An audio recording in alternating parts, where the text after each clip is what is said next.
के राष्ट्रपति इब्राहिम रईसी के निधन पर भारत के प्रधानमंत्री नरेंद्र मोदी ने दुख जाहिर किया है। उन्होंने पीएमओ के आधिकारिक अकाउंट पर पोस्ट करके लिखा कि इस दुख की घड़ी में भारत ईरान के साथ खड़ा है। पीएम मोदी ने लिखा, ईरान के इस्लामिक गणतंत्र के राष्ट्रपति डॉक्टर सईद इब्राहिम रईसी के निधन की खबर सुनकर सदमा लगा है। भारत और ईरान के संबंधों को मजबूत करने में उनके योगदान को हमेशा याद किया जाएगा। उनके परिवार और ईरान की जनता के प्रति मेरी संवेदनाएं हैं। इस दुख की घड़ी में भारत ईरान के साथ खड़ा है। बता दें कि हादसे के बाद राष्ट्रपति रईसी और विदेश मंत्री समेत सभी लोगों के शव मिल गए हैं, जिसके बाद ईरान में शोक की लहर है। साथ ही दुनिया में दूसरे देशों में भी इस हादसे के बाद टेंशन बढ़ गई है। रविवार को खराब मौसम के कारण ईरान अजरबैजान सीमा के पास उनका हेलीकॉप्टर क्रैश होकर जंगल में जा गिरा। घटना के 17 घंटे बाद रेस्क्यू टीम और प्रशासन ने मिलकर हेलीकॉप्टर को ढूंढ निकाला। ईरान के उत्तर पश्चिम स्थित पहाड़ी क्षेत्र में हेलीकॉप्टर हादसे का शिकार हुए राष्ट्रपति इब्राहिम रईसी, विदेश मंत्री और अन्य लोग दुर्घटना स्थल पर मृत पाए गए। देश के सरकारी मीडिया ने ये जानकारी दी।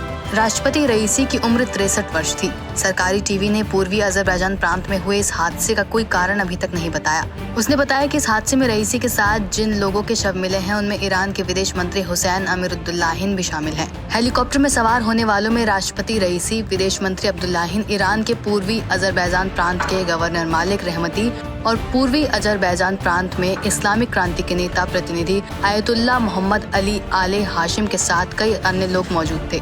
राष्ट्रपति रईसी अजरबैजान गणराज्य के राष्ट्रपति इल्हाम अलीयेव के साथ एक बांध का उद्घाटन करने के लिए रविवार सुबह पूर्वी अजरबैजान प्रांत की यात्रा की थी। ये दुर्घटना उस समय हुई जब राष्ट्रपति रईसी वहां से लौट रहे थे और घना कोहरा छाए रहने से हेलीकॉप्टर की हार्ड लैंडिंग हुई। हेलीकॉप्टर सुंगुन नाम के तांबे की खदान के करीब दुर्घटनाग्रस्त हुआ। हालांकि इस घटना को लेकर सोशल मीडिया पर कई तरह की कॉन्स्पिरेसी थ्योरी भी घूम रही हैं। इस मामले पर एक्सपर्ट क्या कहते हैं, सुनिए। डेफिनेटली ये प्रश्न उठता है, उठ रहा है इस समय और काफी दिन तक उठता रहेगा कि ये जो एक्सीडेंट हुआ है ये नेचुरल कॉज है, जिसके कारण यहाँ किसी साजिश खास करके इजराइल द्वारा करी गई है और इजराइल का माना जाता है और जाना जाता है और पता भी है कि इजराइल इस तरह की इस तरह की हादसे करने में माहिर है। और ईरान के अंदर तो खासकर इजराइल ने कई उनके न्यूक्लियर साइंटिस्ट, इंजीनियर्स को मारा है, टारगेटेड किलिंग करी है।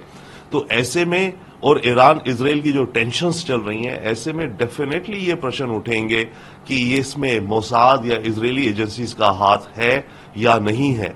परंतु जहां तक अभी समझ आ रहा है वो ये है कि ये मामला मौसम से रिलेटेड है। माउंटेनियस रीजन था, रात का समय था, बारिश थी, फॉग थी, अंधेरा था और तब ये एक्सीडेंट हुआ है। बट बिल्कुल यस, इस समय तभी तो दुनिया इस समय टेंशन में, अमेरिका भी इस समय टेंशन में सारी तरह अगले 24-48 घंटों में कि कहीं ये ऐसा तो नहीं है ये साजिश थी इजराइल द्वारा।